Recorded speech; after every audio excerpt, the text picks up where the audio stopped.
Boxing King Media in association with Boxall. Gareth, what a performance. What a performance from Chris EUBANK Jr. Pure world class tonight.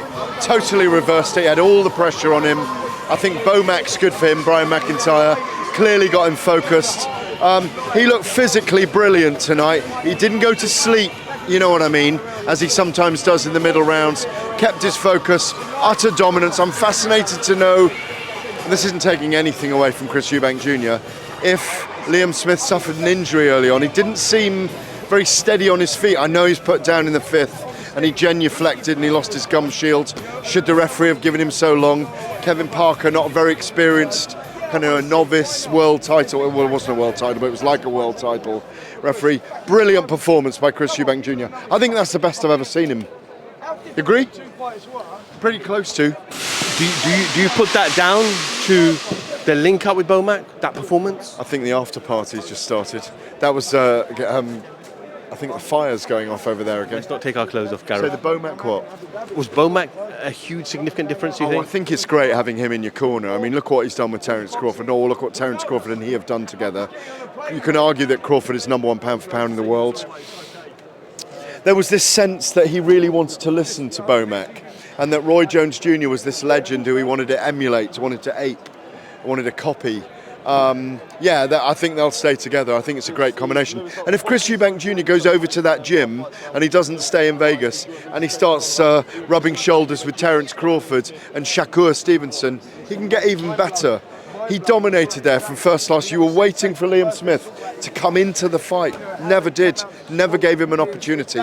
In fact, so brave. I mean, I'm surprised the corner let him go on for so long. I saw the towel in around the 8th when he was taking a lot of heavy shots.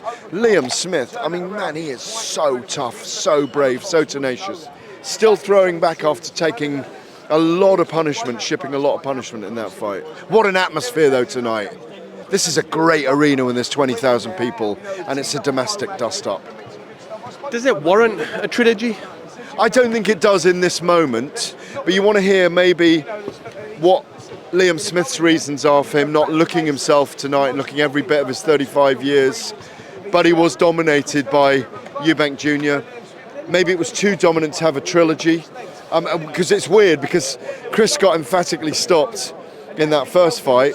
He's just returned the favour and stopped him in 10 rounds, but the beating was much longer.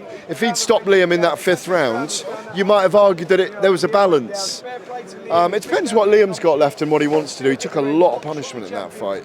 But he might turn around and say, no, I'm actually fine. I've just hurt my ankles, which I seem to see him remonstrating about afterwards. Terrific atmosphere though. Well done, Chris EUBANK Jr. coming back. Never faced that kind of adversity before. Liam Smith's come back from that, from his defeats to Jaime Munguia and Canelo. So, you know, but it's so amazing to be involved on these nights.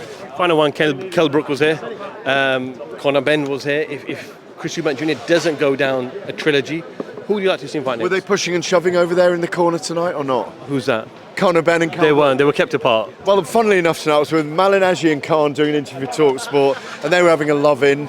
Kell Brook and Amir Khan said they've had a coffee together. I put that together, then you brought your camera along. Was that? Yes. You did it? Yes. Yeah, oh, fantastic. Sorry I missed it. But I will go back and watch that. Great to see those legends of my time, kind of, you know, who have seen from young men to 35, 36, grow up and kind of find those respect levels for each other. But yeah, Kell Brook and Conor Benn later on in the year, I think that's on the cards. But I think Conor's going to fight someone else first, as long as he's exonerated. Gareth, appreciate your time as always. Safe travels back. Always a pleasure, my friend. Cheers. Thank you.